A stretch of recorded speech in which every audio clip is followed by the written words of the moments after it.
Bonjour à toutes, bonjour à tous, j'espère que vous allez bien. On est aujourd'hui le dimanche 27 juillet 2025 et aujourd'hui on va parler d'une expression française qui est la goutte d'eau qui fait déborder le vase.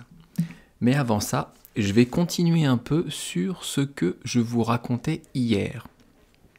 Hier, on a parlé, ou plutôt j'ai parlé, des 7 merveilles du monde antique. Et aujourd'hui, comme promis, je vais vous parler des 7 merveilles du monde moderne. Alors en 2007, sur Internet, il y a eu un sondage et il y a 7 constructions, 7 lieux dans le monde qui ont été désignés comme les 7 nouvelles merveilles du monde. Alors je vais vous les citer. Je vais vous raconter un peu leur histoire en essayant de pas trop déborder, de pas être trop long pour éviter que le podcast fasse 30 minutes. Alors la première merveille du monde, eh bien, c'est la ville de Pétra en Jordanie. Cette ville, enfin plutôt ce monument, puisque Pétra, c'est une ancienne ville qui date du 6e siècle avant Jésus-Christ, mais les sculptures dans les roches, ce qui fait qu'aujourd'hui elle est entrée dans l'une des 7 merveilles du monde moderne, eh bien elle date entre moins 100 avant Jésus-Christ et plus 100 après Jésus-Christ. Il y a plus de 800 sculptures, plus de 800 monuments construits dans la roche, dans la ville de Pétra. Et la plus connue, celle que les touristes vont le plus voir, eh bien, on peut la voir dans le film Indiana Jones et la dernière croisade. Ce film qui doit dater de la fin des années 90, je pense, avec... Merde, comment il s'appelle ? Oh, j'ai plus le nom en tête. Bref. Harrison Ford, voilà, ça y est. Eh bien, dans ce film, on voit un des plus beaux sites de Pétra, donc en Jordanie. Ça, c'est la première merveille du monde. La deuxième, c'est la Grande Muraille de Chine. La Grande Muraille de Chine, eh bien, sa construction a débuté au IIIe siècle avant Jésus-Christ. Et au XVIIe siècle, donc 1700 ans après Jésus-Christ, eh bien, il y a encore des morceaux de murailles qui étaient reconstruits, qui étaient rénovés. Cette muraille, elle fait plus de 6000 km de long.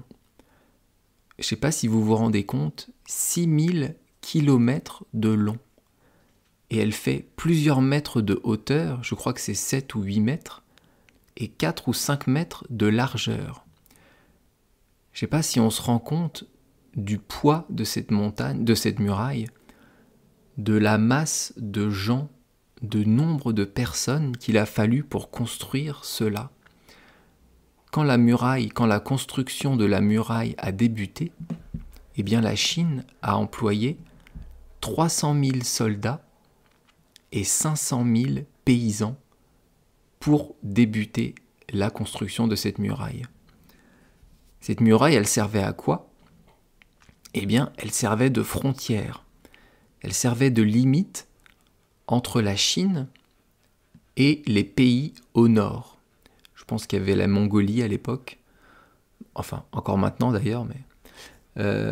donc cette muraille, longue de 6200 km, c'est plus de 5 fois la longueur de la France. C'est impressionnant. Eh bien, c'est la deuxième merveille du monde moderne.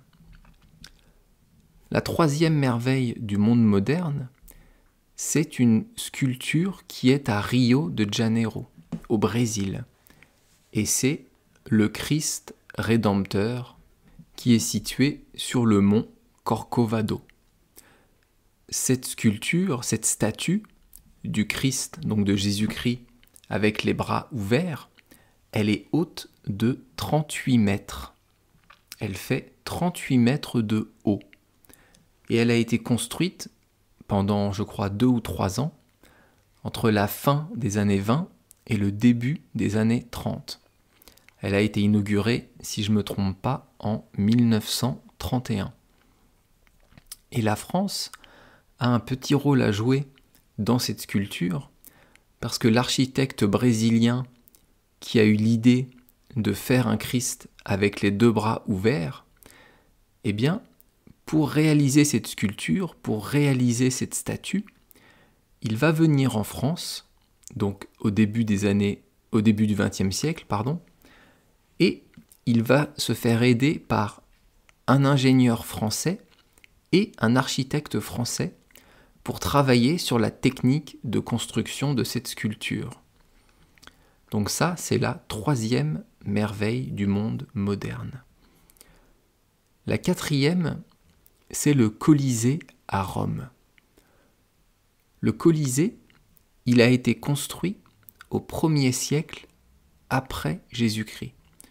Donc entre 0 et plus 100 après Jésus-Christ. À l'intérieur, on pouvait caser 50 000 spectateurs.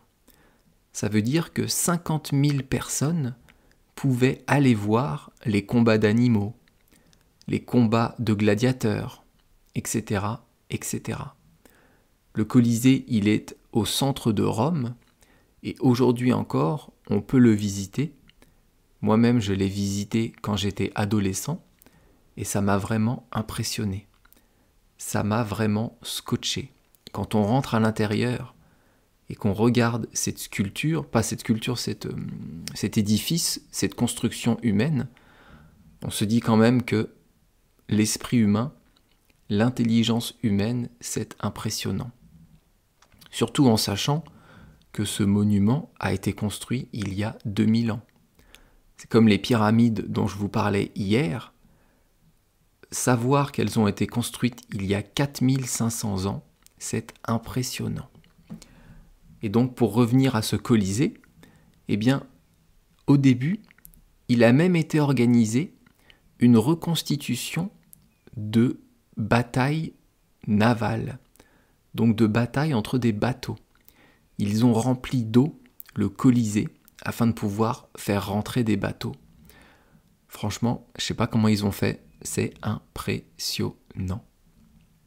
Et ça, c'est donc la 4e merveille du monde moderne. La 5e merveille, elle se situe au Mexique. C'est dans la région du Yucatan et c'est le temple Chichén Itzá. Désolé pour ma prononciation.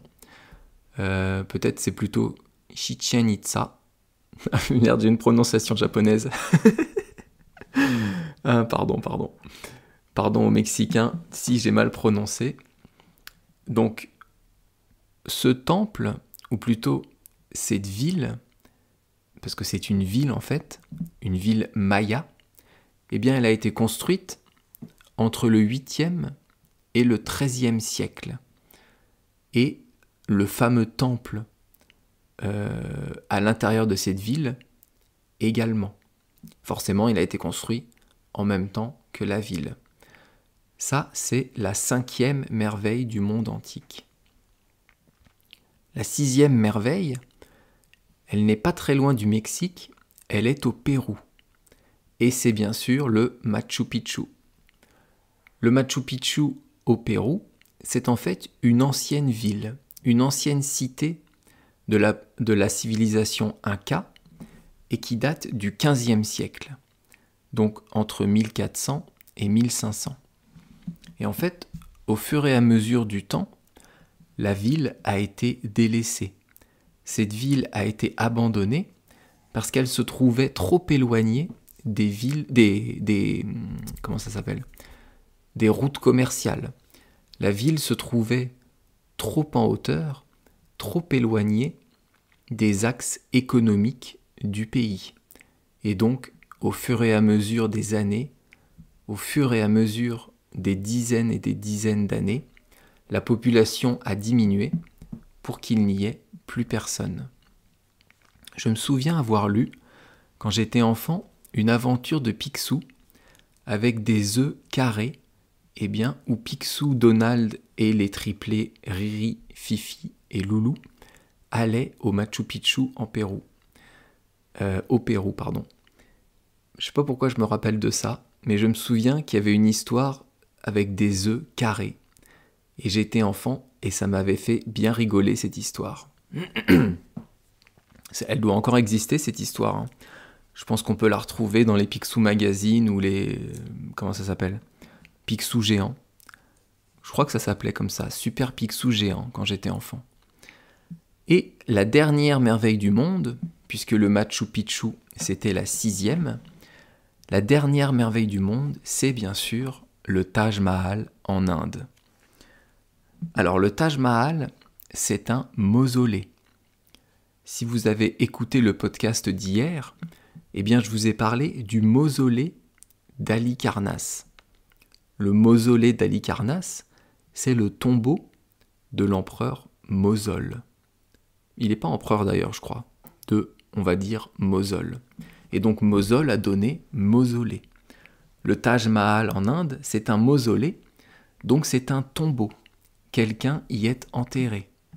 Et ce quelqu'un, c'est la femme d'un empereur, et cet empereur a fait construire ce monument, a fait construire ce magnifique édifice en l'honneur de sa femme, parce que sa femme était morte après avoir donné naissance à son 14e enfant.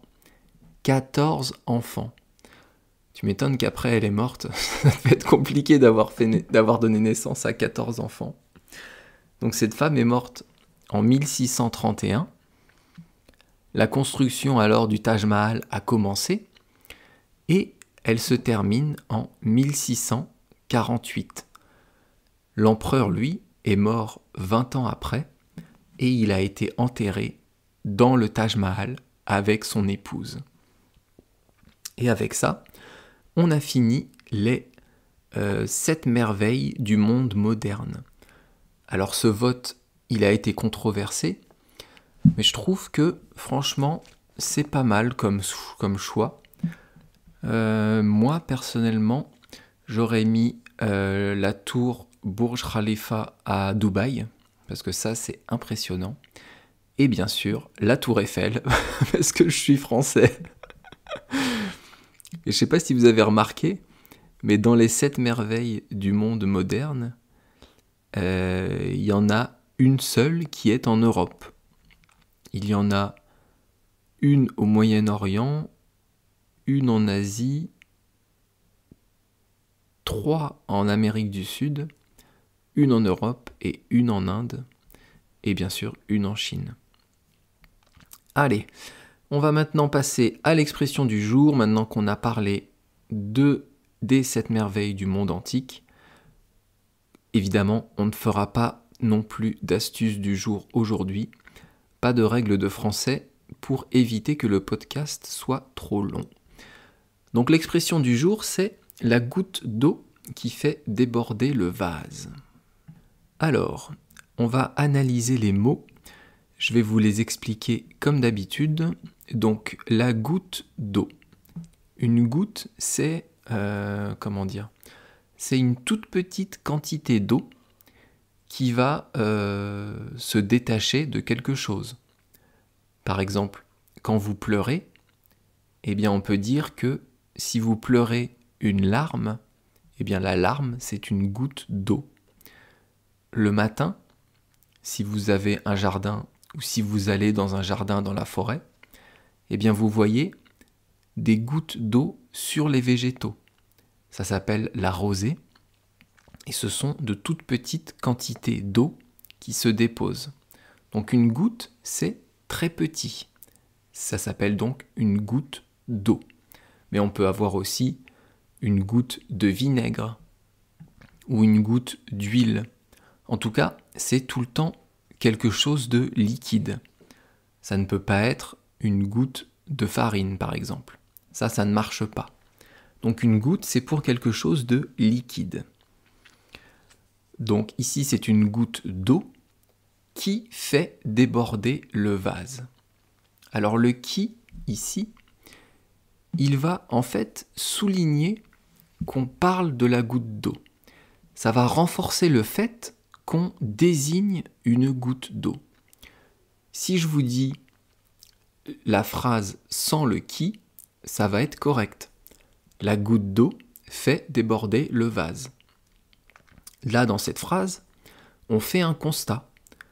On observe, on voit qu'une goutte d'eau fait déborder un vase. Mais si on rajoute le qui, la goutte d'eau qui fait déborder le vase, eh bien ça appuie le fait que ce soit la goutte d'eau. On appuie sur le fait, on souligne la goutte d'eau. Donc ici, ça introduit en fait une proposition relative. Mais ça, ne le retenez pas, c'est pas la peine. Ensuite, dans l'expression, on a le verbe faire qui est conjugué au présent. La goutte d'eau qui fait déborder le vase. Donc le verbe faire, c'est un verbe du deuxième groupe et je vais vous le conjuguer au présent, à l'imparfait et au passé simple. Donc un verbe du présent, un temps du présent, deux temps du passé. Le verbe faire au présent, ça donne je fais, tu fais, il fait, nous faisons, vous faites et ils font. Ensuite, à l'imparfait, ça donne je faisais, tu faisais, il faisait, nous, nous faisions, vous faisiez et il faisait. Et enfin, au passé simple, plus compliqué, le verbe faire au passé simple, ça donne je fis, tu fis, il fit, nous fîmes, vous fîtes et ils firent. Ensuite, il nous reste donc 3 mots. Le verbe déborder. Déborder, c'est, comment vous dire ? C'est quelque chose qui va sortir d'un récipient ou sortir d'un endroit, qui va être en trop, être en plus. Dernièrement en France, il y a eu des inondations malheureusement, et ces inondations étaient dues à des rivières qui ont débordé. Les rivières qui normalement coulent, eh bien là, le niveau de l'eau a monté et les rivières ont débordé. Ça veut dire que les rivières sont sorties de leur lit et donc sont allées sur les côtés, dans la ville, dans les champs, etc. Donc ici, la rivière déborde. Dans notre expression, la goutte d'eau qui fait déborder le vase, eh bien, imaginez que le vase, il est rempli. Un vase, c'est le récipient dans lequel on va mettre des fleurs. On va dire que là, il n'y a pas de fleurs.